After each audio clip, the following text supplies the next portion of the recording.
This is an ABC News special report. Good afternoon, everyone. I'm Kira Phillips. We are coming back on the air because President Trump is addressing today's stunning Supreme Court decision striking down his global tariffs. Let's listen to the president. Right for our country. I'd like to thank and congratulate Justices Thomas, Alito, and Kavanaugh for their strength and wisdom and love of our country, which is right now very proud of those justices. When you read the dissenting opinions, there's no way that anyone can argue against them. There's no way. Foreign countries that have been ripping us off for years are ecstatic. They're so happy. And they're dancing in the streets, but they won't be dancing for long, that I can assure you.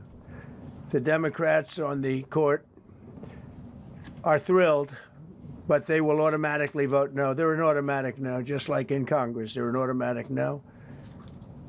They're against anything that makes America strong, healthy, and great again.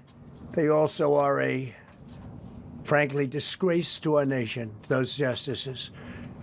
They're an automatic no matter how good a case you have. It's a no. But you can't knock their loyalty. It's one thing you can do with some of our people. Others think they're being politically correct, which has happened before far too often with certain members of this court, and it's happened so often with this court. What a shame. Having to do with voting in particular, when in fact they're just being fools and lapdogs for the rhinos and the radical left Democrats, and not that this should have anything at all to do with it. They're very unpatriotic and disloyal to our Constitution. It's my opinion that the court has been swayed by foreign interests and a political movement that is far smaller than people would ever think. It's a small movement. I won by millions of votes. We won in a landslide. With all the cheating that went on, there was a lot of it, but we still won in a landslide. Too big to rig. But these people are obnoxious, ignorant, and loud. They're very loud. And I think certain justices are afraid of that. They don't want to do the right thing. They're afraid of it. This was an important case to me, more as a symbol of economic national security. And also, I would say, just for our country itself, so important, because we're doing so well as a country. We've never done so well. The good news is that there are methods, practices, statutes, and authorities, as recognized by the entire court in this terrible decision, and also as recognized by Congress, which they refer to, that are even stronger than the IEEPA tariffs available to me as President of the United States. And in actuality, I was very modest in my ask of other countries and businesses because I wanted to do, and it's very important, I wanted to be very well behaved because I wanted to do anything, I didn't want to do anything that would affect the decision of the court, because I understand the court. I understand how they're very easily swayed. I want to be a good boy. I have very effectively utilized tariffs over the past year to make America great again. Our stock market has just recently broken 50,000 on the Dow, and simultaneously, and even more amazingly, broken 7,000 on the S&P, two numbers that everybody thought upon our landslide election victory could not be attained. Think of that. Nobody thought it was possible to do it within 4 years, and we did it in 1 year. They said, you'll never be able, you'll go back and you read the geniuses, read their statements, all of the Nobel Prize winners in economics. They said, no, you couldn't do it in 4 years. Well, we didn't do it in 4 years. We did it in 1 year. We broke every record in the book, and we're continuing to do so. Tariffs have likewise been used to end 5 of the 8 wars that I settled. I settled 8 wars, whether you like it or not, including India, Pakistan, big ones, nuclear, could have been nuclear. Prime Minister of Pakistan said yesterday at the great meeting that we had, the Peace Board. He said yesterday that President Trump could have saved 35 million lives by getting us to stop fighting. They were getting ready to do some bad things. But they've given us great national security, these tariffs have.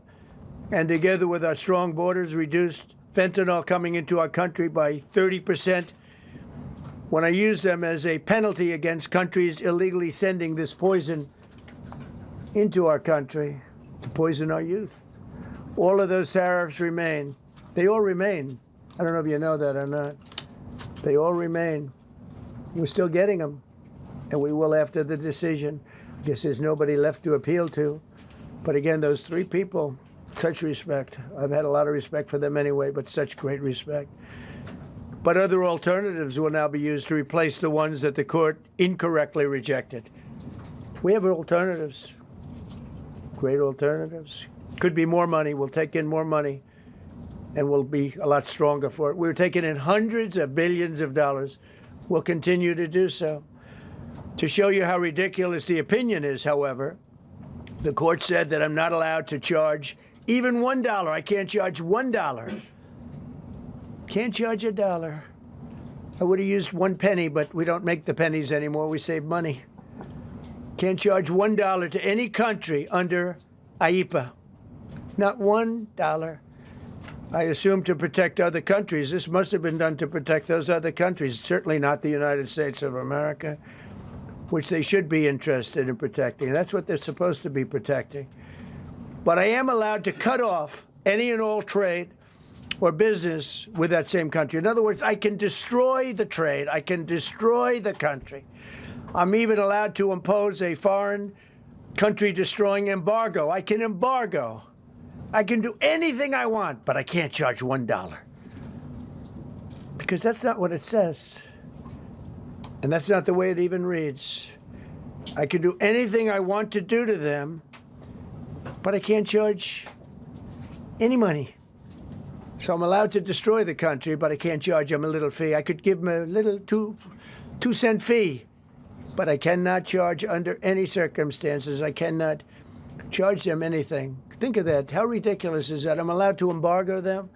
I'm allowed to tell them you can't do business in the United States anymore. We want you out of here. But if I want to charge them $10, I can't do that.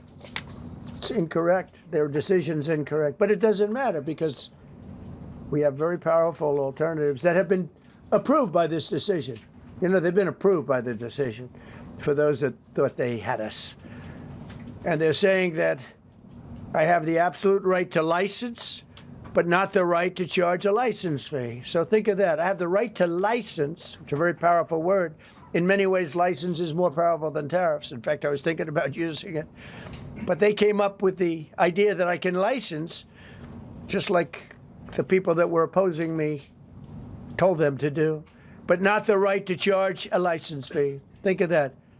Who ever heard of such a thing? What license has ever been issued without the right to charge a fee? You get a license, you charge a fee. It's automatic, but not with this court. But now the court has given me the unquestioned right to ban all sorts of things from coming into our country, to destroy foreign countries, but a much more powerful right than many people ever thought we even had, but not the right to charge a fee. How crazy is that? Our country is the hottest country anywhere in the world right now. And it was a dead country 1.5 years ago under an incompetent president. But now I'm going to go in a different direction, probably the direction that I should have gone the first time, but I read the language. I'm very good at reading language, and it read our way 100%. But now I'll go the way I could have gone originally, which is even stronger than our original choice.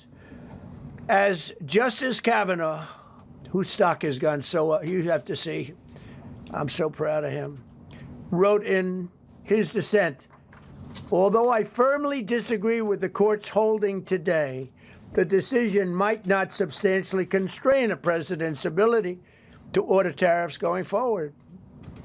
So, think of that. The decision might not substantially constrain. And it doesn't. He's right. In fact, I can charge much more than I was charging. So I'm going to just start. Although I firmly disagree with the court's holding today, the decision might not substantially constrain a president's ability to order tariffs going forward. That's because numerous other federal statutes, which is so true, authorize the president to impose tariffs and might justify most, if not all, of the tariffs issued in this case. Even more tariffs, actually. Those statutes include, think of that, those statutes include, for example, the Trade Expansion Act of 1962, Section 232. All of these things I know so well. The Trade Act of 1974, Sections 122, 201, 301. And the Tariff Act of 1930, Section 338, all clear. But it's a little bit longer process. I thought I'd make things simple, but they didn't let us do that. I would like to thank Justice Kavanaugh for frankly, his genius and his great ability. Very proud of that appointment. In actuality, while I am sure that they did not mean to do so, the Supreme Court's decision today made a president's ability to both regulate trade and impose tariffs more powerful and more crystal clear rather than less. I don't think they meant that. I'm sure they didn't. It's terrible. And to think that the Democrats who oppose this only because they want to go the opposite way, they'd like to pack the court. They want to put on 21 people. They want to pack the court, pack the Supreme Court. Maybe they should do it. Maybe they would be better off if they did it. They want to pack the court. They want to do anything to hurt our country. There will no longer be any doubt, and the income coming in and the protection of our companies and country will actually increase because of this decision. I don't think the court meant that, but it's the way it is. Based on long-standing law and hundreds of victories, and even, as I was pointed out before, even thousands of victories over the years, to the contrary, the Supreme Court did not overrule tariffs. They merely overruled a particular use of IEEPA tariffs. And essentially, it's used to get a fee. I can do anything I want with IEEPA, anything. I just can't charge anybody for it. I can license, I just can't charge them. It's ridiculous, but it's okay because we have other ways, numerous other ways. The ability to block, embargo, restrict, license, or impose any other condition on a foreign country's ability to conduct trade with the United States under IEEPA has been fully confirmed by this decision. So now there's no doubt, because, you know, there were a lot of questions about tariffs because no president was smart enough to use them to protect our country from those countries and businesses that were ripping us off. You took a look at the deficits that we had with some of these countries. It was disgraceful what they got away with for many, many decades. But now we know, because this decision affirms all those things that some people weren't sure about.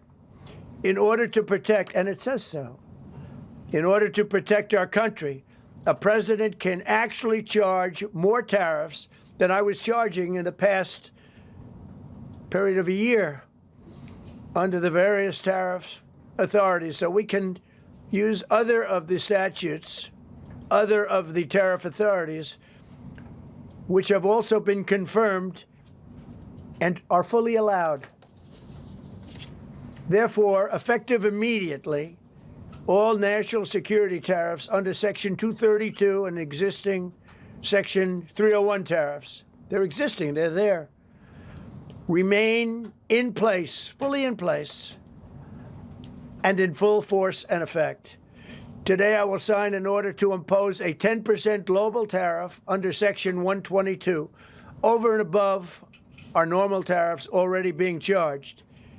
And we're also initiating several Section 301 and other investigations to protect our country from unfair trading practices of other countries and companies.